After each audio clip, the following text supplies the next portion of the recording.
Dear children, accountancy ക്ലാസ്സിലേക്ക് ഏവർക്കും ഹൃദ്യമായ സ്വാഗതം. പാർട്ണർഷിപ്പ് ഡീഡിന്റെ അഭാവത്തിൽ അല്ലെങ്കിൽ ഏതെങ്കിലും മാറ്ററിൽ പാർട്ണർഷിപ്പ് ഡീഡ് സൈലന്റ് ആണെങ്കിൽ ഇന്ത്യൻ പാർട്ണർഷിപ്പ് ആക്ട് 1932 പ്രൊവിഷൻസ് ആണ് അപ്ലൈ ചെയ്യേണ്ടതെന്ന് നമുക്കറിയാം. ആ റൂൾസ് ഒന്നുകൂടി ചില ഉദാഹരണങ്ങളിലൂടെ ഇന്നത്തെ ക്ലാസ്സിൽ നമ്മുടെ മനസ്സിൽ ആഴത്തിൽ പതിപ്പിക്കാം. റെഡി? ഉദാഹരണങ്ങളിലേക്ക് പോകുന്നതിന് മുൻപ് നമുക്ക് ആ റൂൾസിലേക്ക് ഒന്നുകൂടി കണ്ണോടിക്കാം.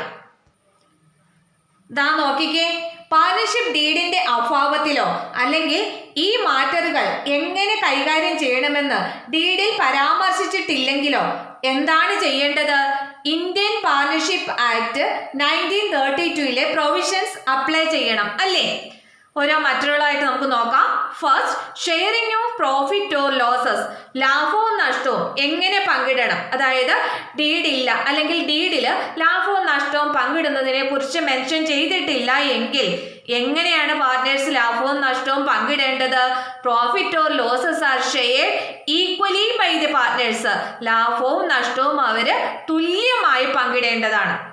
നെക്സ്റ്റ്, ഇൻട്രസ്റ്റ് ഓൺ ക്യാപിറ്റൽ, മൂലധനത്തിന് പലിശ എങ്ങനെയാണ് കൊടുക്കേണ്ടത്? അതായത് മൂലധനത്തിന് പലിശ കൊടുക്കണം. ആർക്ക് കൊടുക്കേണ്ടതാണ്? പാർട്ണർഷിപ്പ് ഫേം പാർട്ണർക്ക് കൊടുക്കേണ്ടതാണ്, അല്ലേ? പാർട്ണർ ഇൻവെസ്റ്റ് ചെയ്യുന്ന ക്യാപിറ്റലിന് പലിശ പാർട്ണർഷിപ്പ് ഫേമിൽ നിന്ന് കൊടുക്കണോ വേണ്ടയോ? അതായത് പാർട്ണർഷിപ്പ് ഡീഡ് ഇല്ല അല്ലെങ്കിൽ പാർട്ണർഷിപ്പ് ഡീഡിൽ ഇൻട്രസ്റ്റ് ഓൺ ക്യാപിറ്റലിനെ കുറിച്ച് പറയുന്നില്ല എങ്കിൽ എന്താണ് ചെയ്യേണ്ടത്? Interest on capital is not paid or allowed to partners, പാർട്ട്നേഴ്സിന് ഇൻട്രസ്റ്റ് ഓൺ ക്യാപിറ്റൽ കൊടുക്കേണ്ട അല്ലെങ്കിൽ അത് അലൗ ചെയ്യേണ്ട ആവശ്യമില്ല, ഡീഡില് മെൻഷൻ ചെയ്തിട്ടില്ല എങ്കിൽ. Next, interest on drawings. Interest on drawings പറഞ്ഞാൽ എന്താണ്? പാർട്ണർ വിഡ്രോ ചെയ്യുന്ന എമൗണ്ടിന് പാർട്ണർ ഫേമിലേക്ക് പലിശ നൽകണമോ വേണ്ടോ, അല്ലേ? Interest on drawings. Interest on drawings is not charged from partners. അപ്പോൾ പാർട്ണർഷിപ്പ് ഡീഡ് ഇല്ല എങ്കിൽ അല്ലെങ്കിൽ പാർട്ണർഷിപ്പ് ഡീഡിൽ ഇൻട്രസ്റ്റ് ഓൺ ഡ്രോയിങ്സ് മെൻഷൻ ചെയ്തിട്ടില്ല എങ്കിൽ ആ പാർട്ണറുടെ കയ്യിൽ നിന്നും ഇൻട്രസ്റ്റ് ഓൺ ഡ്രോയിങ്സ് ഫേം ഈടാക്കരുത്. അപ്പൊ interest on drawings is not charged from partners, പാർട്ട്നേഴ്സിന്റെ കയ്യിൽ നിന്നും ഇൻട്രസ്റ്റ് ഓൺ ഡ്രോയിങ്സ് ഈടാക്കേണ്ട. Next, interest on advance or loan by a partner. ഒരു പാർട്ണർ ഫേമിലേക്ക് ലോൺ പ്രൊവൈഡ് ചെയ്തിട്ടുണ്ടെങ്കിൽ അല്ലെങ്കിൽ ഒരു തുക അഡ്വാൻസ് ചെയ്തിട്ടുണ്ടെങ്കിൽ ആ ലോണിന് അല്ലെങ്കിൽ ആ അഡ്വാൻസിന് പലിശ കൊടുക്കണമോ? ഫേം പാർട്ണർക്ക് പലിശ കൊടുക്കണമോ വേണ്ടയോ? അപ്പം ഡീഡില് പറഞ്ഞിട്ടില്ല അല്ലെങ്കിൽ ഡീഡ് ഇല്ല എങ്കിലും എന്ത് ചെയ്യണം? Interest on loan is paid or allowed at the rate 6% per annum. 6% പലിശ കൊടുക്കേണ്ടതാണ് പാർട്ണർ തന്നിട്ടുള്ള ലോണിന്.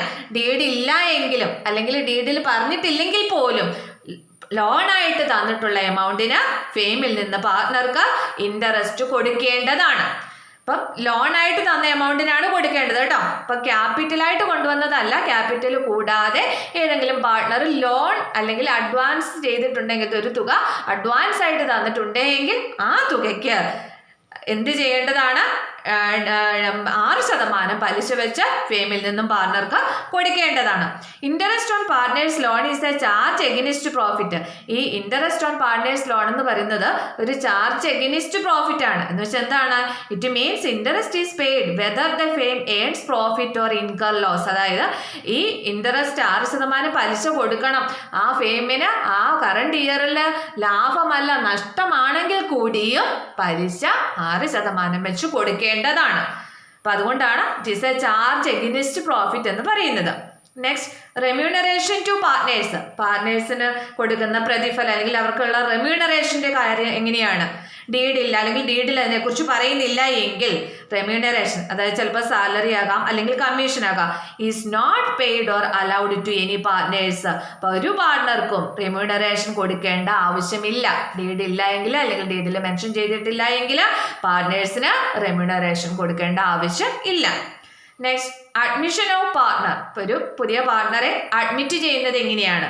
New partner cannot be admitted unless all the partners agrees. മറ്റെല്ലാ പാർട്ട്നേഴ്സിന്റെ സമ്മതമില്ലാതെ പുതിയ പാർട്ണറെ അഡ്മിറ്റ് ചെയ്യാൻ പറ്റില്ല. Cannot be admitted. ഇതൊക്കെയാണ് ഇത്രയും മാറ്ററുകളിൽ ഇന്ത്യൻ പാർട്ണർഷിപ്പ് ആക്ട് 1932 പ്രൊവിഷൻസ് നമ്മൾ അപ്ലൈ ചെയ്യേണ്ടുന്ന പ്രൊവിഷൻസ്. ഇനി ഇത് കൂടാതെ some other important provisions of the Indian Partnership Act 1932 ഇതും കൂടി നമ്മളൊന്ന് മനസ്സിലാക്കിയിരിക്കണം. ഇന്ത്യൻ പാർട്ണർഷിപ്പ് ആക്ട് 1932 മറ്റു ചില ഇമ്പോർട്ടൻ്റ് ആയിട്ടുള്ള provisions. First, if all the partners agree a minor may be admitted for the benefit of the partnership. അതായത് എല്ലാ പാർട്ട്നേഴ്സിൻ്റെയും സമ്മതത്തോടെ ഒരു മൈനറിനെ പാർട്ണർഷിപ്പിന്റെ ബെനിഫിറ്റിന് വേണ്ടിയിട്ട് നമുക്ക് അഡ്മിറ്റ് ചെയ്യാം. മൈനർ എന്ന് പറഞ്ഞാൽ ആരാണ്?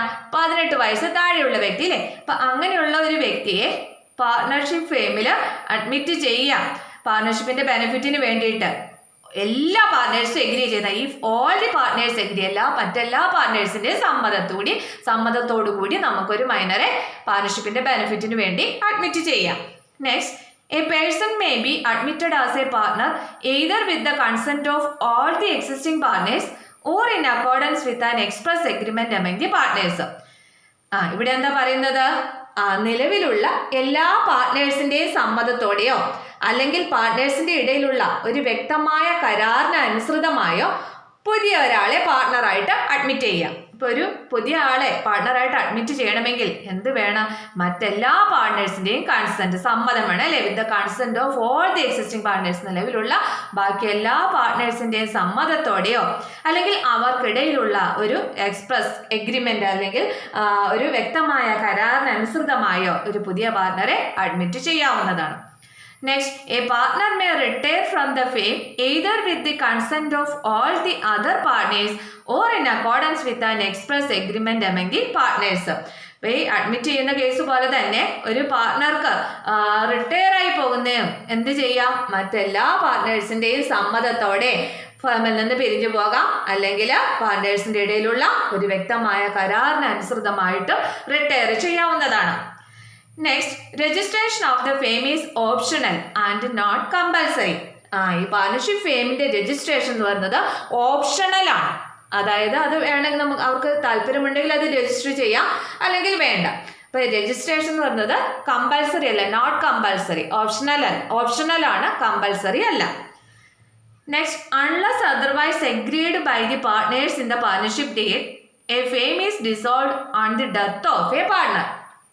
പാർട്ണർഷിപ്പ് ഡീഡിലെ പാർട്ട്നേഴ്സ് സമ്മതിച്ചില്ല എങ്കിൽ ഒരു പാർട്ട്ണറുടെ മരണത്തിൽ ആ partnership firm പിരിച്ചുവിടാം.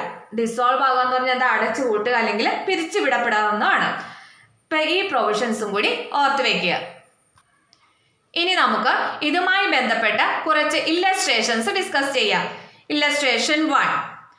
Ambareesh, Lalit and Charu are partners in a firm. അംബരീഷും ലളിതും ചാരു ഒരു പാർട്ണർഷിപ്പ് ഫേമിലെ 3 പാർട്ട്നേഴ്സാണ്. They do not have a partnership deed. അവർക്ക് എന്തുണ്ടായിരുന്നില്ല? പാർട്ണർഷിപ്പ് ഡീഡ് ഉണ്ടായിരുന്നില്ല. First case, Ambarish who has contributed more capital than other partners demands interest on capital at 10% per annum.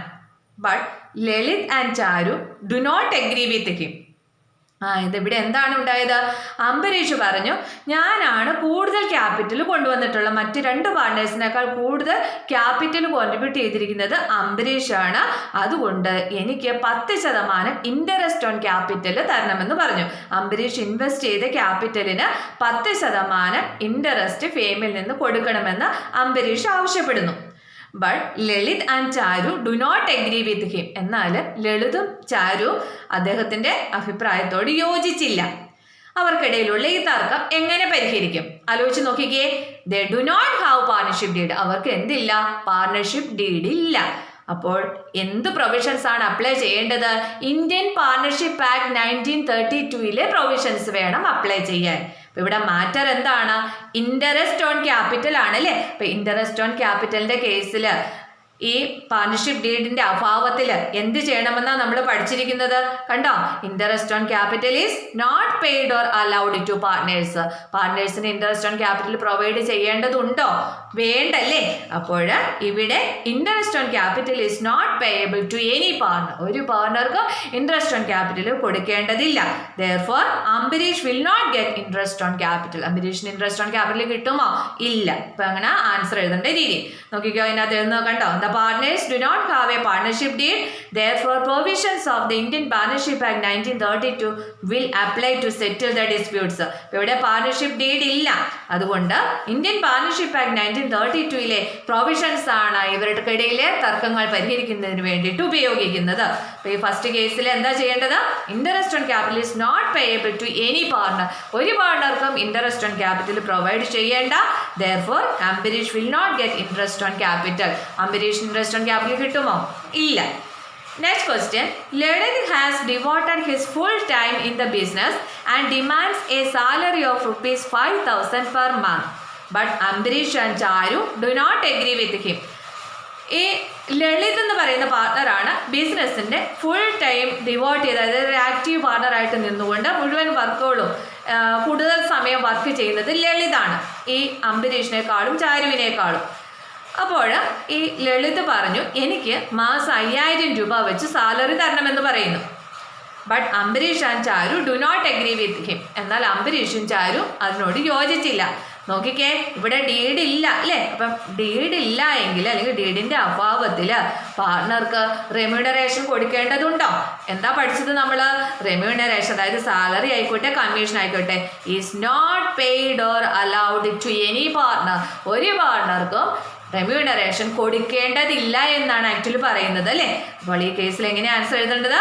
Remuneration is not payable to any partner, therefore Lalit will not get salary. അതുകൊണ്ട് ലളിതിന് 5,000 രൂപ salary കൊടുക്കണമെന്ന് പറഞ്ഞാൽ കൊടുക്കാൻ പറ്റുമോ? കൊടുക്കില്ല അല്ലേ? അപ്പം കൊടുക്കണ്ട. Next, third, Charu demands interest on the loan of ₹50,000 advanced by her at the market rate of interest, that is 12% per annum. ഇവിടെ നോക്കിക്കേ, ചാരു എന്ന് പറയുന്ന പാർട്ണർ 50,000 രൂപ ഫേമിന് ലോൺ കൊടുത്തിട്ടുണ്ടായിരുന്നു. ആ ലോണിന് അവൾ മാർക്കറ്റ് റേറ്റ് വെച്ചുള്ള 12% പലിശ ആവശ്യപ്പെട്ടു. അപ്പോൾ ഇവിടെ ചാരു 80,000 രൂപ ഫേമിന് ലോണായിട്ട് കൊടുത്തിട്ടുണ്ട്.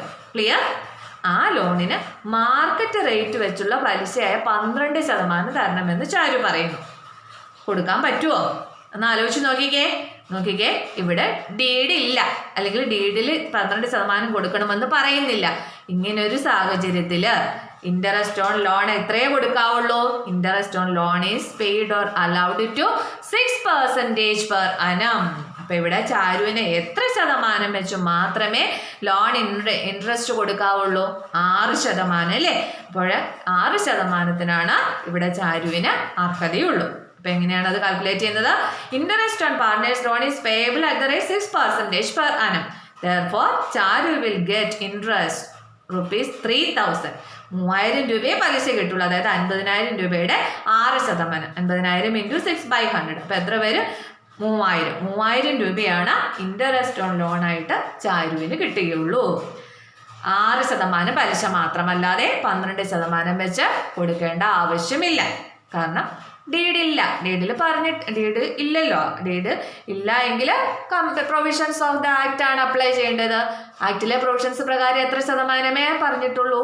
6%. അതുകൊണ്ട് next, Ambareesh has drone ₹10,000 from the fame for personal use. Lalit and Charu demands that interest should be charged at the rate 10% per annum. ഇവിടെ അംബരീഷ് 10,000 രൂപ പേഴ്സണൽ ആവശ്യത്തിന് ഫെയിമിൽ നിന്നും വിഡ്രോ ചെയ്തിട്ടുണ്ട്. അപ്പം ലളിതും ചാരുവും കൂടി പറഞ്ഞു ആ വിഡ്രോ ചെയ്ത എമൗണ്ടിന് 10% പലിശ നൽകണമെന്ന് പറയുന്നു. ആലോചിച്ചേ, ഇവിടെ അംബരീഷിൻ്റെ കയ്യിൽ നിന്ന് 10% വിഡ്രോ ചെയ്ത എമൗണ്ടിൻ്റെ പലിശ ഫെയിമിന് ഈടാക്കാൻ പറ്റുമോ? ഇല്ലല്ലേ. കാരണം എന്താ? ഡീഡില്ല എങ്കിൽ ഇൻട്രസ്റ്റ് ഓൺ ഡ്രോയിങ്സ് ചാർജ് ചെയ്യാമോ? ഇല്ലെന്നല്ലേ പഠിച്ചത്. Interest on drawings is not charged from partners. അപ്പോൾ ഇവിടെ എന്താണ് ആൻസർ എഴുതേണ്ടത്? Interest on Ambarish drawings will not be charged അല്ലേ? അംബരീഷിൻ്റെ കയ്യിൽ നിന്നും ഇൻട്രസ്റ്റ് ഓൺ ഡ്രോയിങ്സ് ഈടാക്കാൻ പറ്റില്ല. ക്ലിയർ?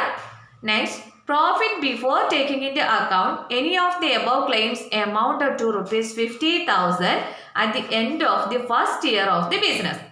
ബിസിനസ് ആരംഭിച്ചു, ഒരു വർഷം കഴിഞ്ഞപ്പോഴത്തേക്കിനും ആ ഫെയിമിൻ്റെ പ്രോഫിറ്റ് എന്ന് പറയുന്നത്, അതായത് ഇവിടെയുള്ള ക്ലെയിംസ് ഒന്നും കൊടുത്തിട്ടല്ല, അല്ലെങ്കിൽ അതൊന്നും കൊടുക്കുന്നതിന് മുൻപ് ഉള്ള പ്രോഫിറ്റ് എന്ന് പറഞ്ഞാൽ 50,000 രൂപയാണ്. Ambareesh demand share of profit in the capital ratio. അപ്പൊ അംബരീഷ് പറയുന്നു 50,000 രൂപയെ ക്യാപിറ്റൽ കൊണ്ടുവന്നിട്ടുള്ള അനുപാതത്തിൽ വീതിച്ചു കൊടുക്കണമെന്ന് പറയുന്നു. എങ്ങനെ സെറ്റിൽ ചെയ്യും നോക്കിക്കേ. ഇവിടെ 50,000 രൂപയാണ് നെറ്റ് പ്രോഫിറ്റ്.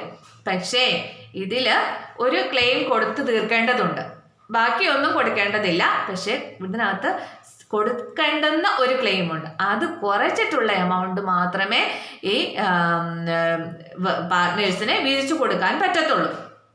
അതുപോലെ ക്യാപിറ്റലിന്റെ റേഷ്യോ കൊടുക്കാമോ? ഇല്ല. ഇവിടെ കാരണം എന്നാ, ഡീഡ് ഇല്ല എങ്കിൽ ലാഭം വീതിക്കേണ്ടത് എങ്ങനെയാണ്? ഈക്വലി ആണ് അല്ലേ? അത് ഓർമ്മയിൽ ഇട്ടോളണം. അപ്പൊ ഇപ്പൊ ഇവിടെ 50,000 രൂപയെ വീതിക്കാൻ പറ്റത്തില്ല. കാരണം എന്താണ്? ഇതിൽ നിന്ന് ഈ ചാരുവിന് 6% പലിശ, 50,000 രൂപ ലോൺ തന്നിട്ടില്ലേ ചാരു? ആ ലോണിന്റെ 6% പലിശ കൂടി കുറച്ചിട്ട്, അത് കുറച്ചതിന്റെ ശേഷമുള്ള എമൗണ്ട് വേണം വീതിച്ചെടുക്കാനായിട്ട്. അപ്പൊ ഇവിടെ 50,000 രൂപയ്ക്ക് 6% പലിശ വെച്ച് 3,000 അല്ലേ കൊടുത്തിട്ടുള്ളത്. അപ്പൊ അത് കഴിഞ്ഞെന്നാല് അത് കിഴിച്ചിട്ടുള്ള പ്രോഫിറ്റ് എന്ന് പറയുന്നത് എത്രയാണ്? 47,000 ആണ് അല്ലെ? അപ്പം profit after interest on Charu's loan എന്ന് പറയുന്നത് 47,000 ആണ്. 50,000 രൂപ വീതിക്കാൻ പറ്റില്ല. അതില് ചാരുവിന്റെ ലോണിനുള്ള 3,000 രൂപ പലിശ ചാരുവിന് കൊടുക്കണം. ബാക്കി ഇനി എത്രയേ ഉള്ളൂ? 47,000. ആ 47,000-നെ ക്യാപിറ്റൽ റേഷ്യോയിൽ വീതിക്കാമോ? ഇല്ല. എങ്ങനെ വീതിക്കേണ്ടത്? ഈക്വലി. കാരണം പാർട്ണർഷിപ്പ് ഡീഡ് ഇല്ല. അപ്പോൾ ഡീഡ് ഇല്ല എങ്കിൽ ആ ലാഭം എങ്ങനെ വീതിക്കണം? ഈക്വൽ ആയിട്ട് വേണം വീതിക്കാൻ. ക്ലിയർ? ഇനി next illustration number 2. Atal and Lal are partners in a firm. അറ്റലും ലാലും ഫേമിലെ പാർട്ട്നേഴ്സ് ആണ്. They do not have partnership deed. അവർക്കും എന്തില്ല? പാർട്ണർഷിപ്പ് ഡീഡ് ഇല്ല. What shall be the position in the following the cases? താഴെ പറയുന്ന കേസുകളിൽ എങ്ങനെ കൈകാര്യം ചെയ്യണം? അപ്പൊ ഇവിടെയും അപ്ലൈ ചെയ്യേണ്ടത് ഏതാണ്? ഇന്ത്യൻ പാർട്ണർഷിപ്പ് ആക്ട് 1932-ലെ പ്രൊവിഷൻസ് ആണ് അല്ലേ? First, Attal ഡിവോട്ട്സ് more time than Lal in the business. Attal demand salary of ₹6,000 per month for it. ഇപ്പൊ ഇവിടെ നോക്കിക്കേ, അറ്റലാണ് ലാലിനേക്കാൾ കൂടുതൽ സമയം ബിസിനസ്സിൽ ചെലവഴിക്കുന്നത്, കൂടുതൽ സമയം വർക്ക് ചെയ്യുന്നത് അറ്റലാണ്. അപ്പോൾ അറ്റൽ ഡിമാൻഡ് ചെയ്തു 6,000 രൂപ വെച്ച് എനിക്ക് മാസം സാലറി തരണമെന്ന് പറയുന്നു. കൊടുക്കാമോ? പറ്റില്ലല്ലേ? കാരണം എന്താണ്? പാർട്ണർഷിപ്പ് ഡീഡ് അല്ല. പാർട്ണർഷിപ്പ് ഡീഡിൽ പറയുന്നില്ല എങ്കിൽ പാർട്ണർഷിപ്പ് ആക്ടിൽ എന്താ പറയുന്നത്? റെമ്യൂണറേഷൻ കൊടുക്കണ്ടെന്നല്ലേ? Not paid or allowed. അപ്പോൾ ഈ കേസിൽ salary is not payable to any partner, therefore Atal will not get salary അല്ലേ? അതുകൊണ്ട് ഇവിടെ അറ്റലിന് സാലറി കിട്ടുമോ? കൊടുക്കേണ്ട ആവശ്യമുണ്ടോ? ഇല്ല. Next, Lal has invested capital of ₹50,000. Lal invest ചെയ്തിരിക്കുന്ന 50,000 രൂപയാണ് മൂലധനമായിട്ട്. Whereas Atal has invested ₹5,000 as capital. Atal എത്രയാണ് ഇൻവെസ്റ്റ് ചെയ്തിരിക്കുന്നത്? 5,000 രൂപയാണ്. Atal, however, has advanced ₹10,000 as loan to the firm. എന്നാൽ ഈ അറ്റൽ എന്ത് ചെയ്തിട്ടുണ്ട്? 10,000 രൂപ അഡ്വാൻസ് ചെയ്തിട്ടുണ്ട്. അതായത് ലോൺ ആയിട്ട് 10,000 രൂപ ഫേമിന് നൽകിയിട്ടുണ്ട്. What interest, if any, will be allowed to Atal and Lal? രണ്ടുപേർക്കും എത്ര രൂപയാണ് ഇൻട്രസ്റ്റ് ആയിട്ട് ചാർജ് ചെയ്യാൻ പറ്റുന്നത്? അപ്പൊ ഇവിടെ ലാൽ ക്യാപിറ്റലാണ് കൊണ്ടുവന്നിട്ടുള്ളത്. അറ്റലും 5,000 രൂപയാണ് ക്യാപിറ്റൽ. അതുകൂടാതെ എന്തും ചെയ്തിട്ടുണ്ട്? ലോൺ ആയിട്ട് ഒരു 10,000 രൂപയും കൊണ്ടുവന്നിട്ടുണ്ട്. അപ്പോൾ ഇവിടെ ഇൻട്രസ്റ്റ് ഓൺ ക്യാപിറ്റൽ എന്ന് പറയുന്നത് ഇവിടെ കൊടുക്കേണ്ട ആവശ്യമുണ്ട്. ഇതിന് 50,000 രൂപയ്ക്ക് ഇൻട്രസ്റ്റ് ഓൺ ക്യാപിറ്റൽ, ഈ 5,000-ന് ഇൻട്രസ്റ്റ് ഓൺ ക്യാപിറ്റൽ. അതാണല്ലോ ഇൻട്രസ്റ്റിന്റെ ഒരു കേസ് എന്ന് പറയുന്നത്. ഇത് കൊടുക്കേണ്ട ആവശ്യമുണ്ടോ? ഇല്ല അല്ലേ? കാരണം എന്താ? ഇവിടെയും ഡീഡില്ല, പാർട്ണർഷിപ്പ് ഡീഡ് ഇല്ലാത്തത് കൊണ്ട് ഇൻട്രസ്റ്റ് ഓൺ ക്യാപിറ്റൽ കൊടുക്കേണ്ട ആവശ്യമില്ല. അപ്പൊ എങ്ങനെ എഴുതണം? Interest on capital is not payable to any partner in the absence of partnership deed. Partnership ഡീഡിന്റെ അഭാവത്തിൽ ഒരു പാർട്ണർക്കും ഇൻട്രസ്റ്റ് ഓൺ ക്യാപിറ്റൽ കൊടുക്കേണ്ടതില്ല. Therefore, Atal and Lal will not get interest on their capital. അതുകൊണ്ട് അറ്റലിനും ലാലിനും അവർ ഇൻവെസ്റ്റ് ചെയ്ത ക്യാപിറ്റലിന് interest കിട്ടത്തില്ല. ഇനി അടുത്ത കേസ് എന്ന് പറയുന്നത്, ഇവിടെ അറ്റൽ 10,000 രൂപ ലോൺ പ്രൊവൈഡ് ചെയ്തിട്ടുണ്ട്. ഇതിന്റെ കേസ് എങ്ങനെയാണ്? ഡീഡിൽ ഇല്ല എങ്കിലും എത്ര ശതമാനം വെച്ച് ഇൻട്രസ്റ്റ് ഓൺ ലോൺ പ്രൊവൈഡ് ചെയ്യണം? 6% വെച്ച് കൊടുക്കണം അല്ലേ? അപ്പൊ അത് കൊടുക്കേണ്ടതാണ്. അപ്പൊ എങ്ങനെ എഴുതേണ്ടത്? Interest on loan is payable at the rate 6% per annum thus Atal will get interest on loan at the rate 6% per annum. അപ്പം അതുകൊണ്ട് ഈ ഇൻട്രസ്റ്റ് ഓൺ ലോൺ പ്രൊവൈഡ് ചെയ്യണം, ഇൻട്രസ്റ്റ് ഓൺ ക്യാപിറ്റൽ പ്രൊവൈഡ് ചെയ്യേണ്ട. Next, Atal wants to introduce his son Inder as partner. Lal objects to his proposal. Atal എന്ത് ചെയ്തു? തൻ്റെ പുത്രനായ ഇന്ദറിനെ പാർട്ണറാക്കാനായിട്ട് introduce ചെയ്യുന്നു. പാർട്ണറാക്കാമെന്ന് പറഞ്ഞ് പറയുകയാണ്. Lal objects his proposal. എന്നാൽ ലാൽ അപ്പോഴും എന്ത് ചെയ്തു? അത് ഒബ്ജക്റ്റ് ചെയ്തു, അത് എതിർത്തു അല്ലേ? നോക്കിക്കേ, ഇവിടെ ഇങ്ങനെ അട്ടലിന് ഈ ലാൽ ഒപ്പോസ് ചെയ്ത് അല്ലെങ്കിൽ ഒബ്ജക്റ്റ് ചെയ്ത കേസിൽ തൻ്റെ മകനെ പാർട്ണറാക്കാൻ പറ്റുമോ? ഇല്ല അല്ലേ? A person cannot be introduced as partner without the consent of all partners. മറ്റെല്ലാ പാർട്ട്നേഴ്സിൻ്റെയും കൺസെന്റ് ഇല്ലാതെ, സമ്മതമില്ലാതെ മറ്റൊരാളെ പാർട്ണറായിട്ട് ഇൻട്രൊഡ്യൂസ് ചെയ്യാൻ പറ്റത്തില്ല. Therefore, Inder cannot be admitted into partnership because Lal objects to his. അത് കാരണം ഇന്ദറിനെ പാർട്ണർഷിപ്പിൽ അഡ്മിറ്റ് ചെയ്യാനായിട്ട് പറ്റത്തില്ല. കാരണം ഇവിടെ ലാൽ എന്ത് ചെയ്തു എന്ന് പറയുന്നുണ്ട്? ഒബ്ജക്റ്റ് ചെയ്തു അല്ലേ? ലാൽ എതിർത്തു, അതുകൊണ്ട് പാർട്ണറാക്കാൻ പറ്റത്തില്ല.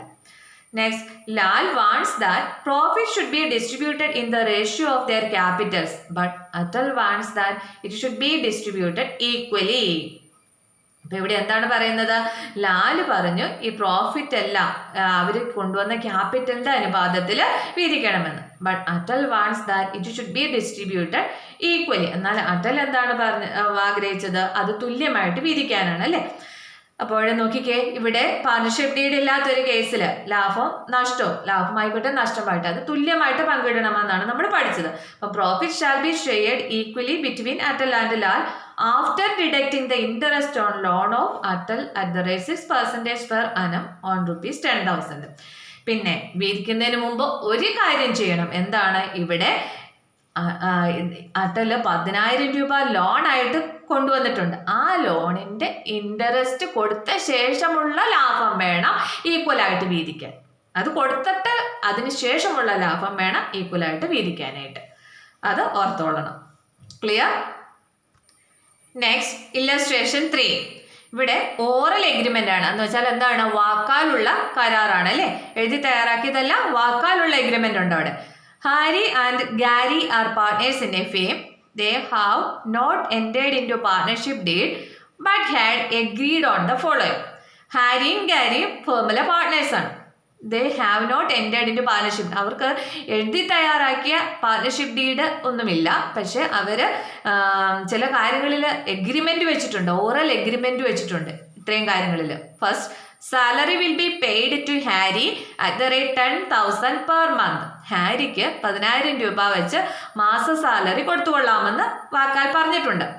Gary will get commission at the rate 10% of net profit.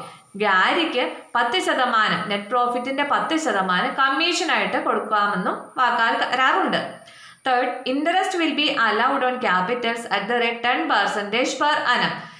രണ്ടുപേരും കൊണ്ടുവന്നിട്ടുള്ള ക്യാപിറ്റലിന് 10% പലിശയും കൊടുക്കാമെന്ന് പറഞ്ഞിട്ടുണ്ട്. Next, interest will B charged on drawings at the rate 10% per annum. അതുപോലെ പാർട്ട്നേഴ്സ് വിഡ്രോ ചെയ്യുന്ന എമൗണ്ടിന് 10% വെച്ച് പലിശ ഈടാക്കുമെന്നും പറഞ്ഞിട്ടുണ്ട്. Fifth, partner cannot be admitted without the consent of both the partners. രണ്ടു പാർട്ട്നേഴ്സിന്റെ സമ്മതമില്ലാതെ പുതിയൊരാളെ പാർട്ട്ണറായിട്ട് അഡ്മിറ്റ് ചെയ്യാനും പറ്റത്തില്ലെന്നും പറഞ്ഞിട്ടുണ്ട്.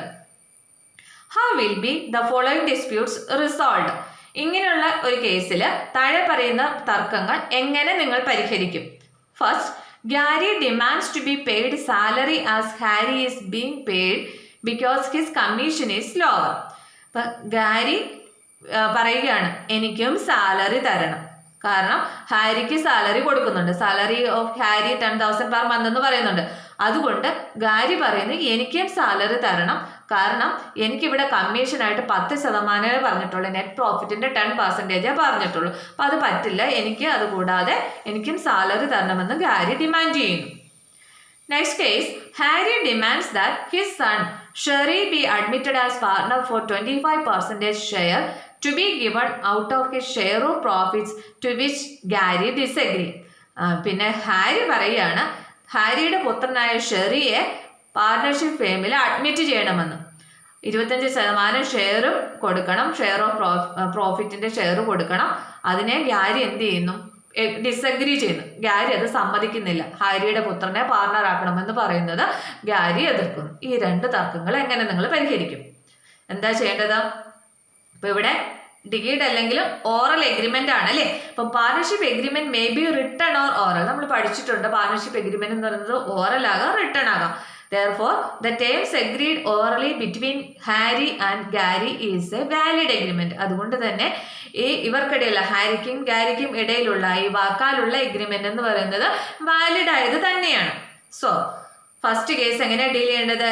Gary demands to be paid salary as Harry is being paid because his commission is lower. ഈ ഒരു കേസിൽ the demand of Gary to be paid salary as is paid to Harry is not valid in view of agreement of payment of commission. ഇവിടെ ഹാരിക്ക് salary കൊടുക്കുന്നുണ്ട്, ഗാരിക്ക് കമ്മീഷനാണ് വാക്കാലുള്ള agreement പ്രകാരം. അപ്പോൾ അവിടെ വീണ്ടും ഗാരി പറയുകയാണ് സാലറി കൊടുക്കണമെന്ന് പറഞ്ഞെന്നാൽ അത് വാലിഡ് അല്ല. കാരണം ഓറൽ ആണെങ്കിലും ആ എഗ്രിമെന്റിൽ ഗാരിക്ക് നെറ്റ് പ്രോഫിറ്റിന്റെ 10% കമ്മീഷനാണ് പറഞ്ഞിട്ടുള്ളൂ, സാലറി കൊടുക്കാമെന്ന് പറഞ്ഞിട്ടില്ല. അങ്ങനെ ഒരു സാഹചര്യത്തിൽ ഈ ഗാരിയുടെ ഡിമാൻഡ് ഇനിയും സാലറി കൊടുക്കണമെന്ന് പറയുന്ന ആ ആവശ്യം അത് വാലിഡ് അല്ല. ക്ലിയർ? ഹാരി അപ്പോൾ സാലറി കൊടുക്കണമെന്ന് പറയുന്ന ആ ഡിമാൻഡ് അതെന്ന് പറയുന്നത് വാലിഡ് അല്ല. നെക്സ്റ്റ് കേസോ Harry demands that his son Sherry be admitted as partner. അതോ Harry demands to admit Sherry into partnership is also not valid as both the partners had agreed to admit a new partner with the consent of both the partner. ഇവിടെ ഹാരിയുടെ ആവശ്യവും നടക്കുമോ? Valid ആണോ? അല്ല. കാരണം നോക്കിക്കേ, ഈ oral എഗ്രിമെന്റിൽ എന്താ പറയുന്നത്? Partners cannot be admitted without the consent of both the partners. 2 പാർട്ണേഴ്സിന്റെ സമ്മതമില്ലാതെ പുതിയൊരു പാർട്ണറെ അഡ്മിറ്റ് ചെയ്യാൻ പറ്റത്തില്ല. അപ്പൊ ഇവിടെ ഹാരി ഡിമാൻഡ് ചെയ്തപ്പോൾ ഗാരി അതിനെ ഡിസഗ്രി ചെയ്തു. അതുകൊണ്ട് ഇവിടെ ഹാരിയുടെ ഡിമാൻഡും നോട്ട് വാലിഡ് ആണ്. As both the partners had agreed to admit a new partner with the consent of both the partner. കാരണം 2 പാർട്ണേഴ്സിനും ആർക്കും പുതിയ ഒരാൾ അഡ്മിറ്റ് ചെയ്യണമെങ്കിലും പരസ്പര സമ്മതം, 2 പാർട്ണേഴ്സിന്റെയും പരസ്പര സമ്മതമില്ലാതെ പുതിയൊരു പാർട്ണറെ അഡ്മിറ്റ് ചെയ്യാൻ പറ്റത്തില്ല. അപ്പൊ അതുകൊണ്ട് ഹാരിയുടെ ഡിമാൻഡും ഇവിടെ ഇൻവാലിഡ് ആണ്. അതുപോലെ ഇവിടെ ഗാരിയുടെ ഡിമാൻഡും വാലിഡ് അല്ല. അപ്പോൾ ഈ കേസുകളൊക്കെ ഇങ്ങനെയാണ് നിങ്ങൾ ചോദിച്ചു കഴിഞ്ഞാൽ ആൻസർ ചെയ്യേണ്ടത്. ചെറിയ മാർക്കിനൊക്കെ ഇത്തരം കേസുകൾ ചോദിക്കാം. അപ്പോൾ പാർട്ണർഷിപ്പ് ഡീഡ് ഇല്ല എങ്കിൽ ഇന്ത്യൻ പാർട്ണർഷിപ്പ് ആക്ട് 1932 പ്രൊവിഷൻസ് ആണ് അപ്ലൈ ചെയ്യേണ്ടത് എന്നുള്ളത് മറക്കാതെ, അതുപോലെ അതിൻ്റെ എല്ലാ റൂൾസും അത് മറക്കാതെ നിങ്ങൾ മനസ്സിലാക്കി വെക്കുക. അപ്പം എല്ലാവർക്കും മനസ്സിലായി കാണുമെന്ന് കരുതുന്നു. ഇന്നത്തെ ക്ലാസ്സിൽ ഇത്രയും മതി. Okay, thank you.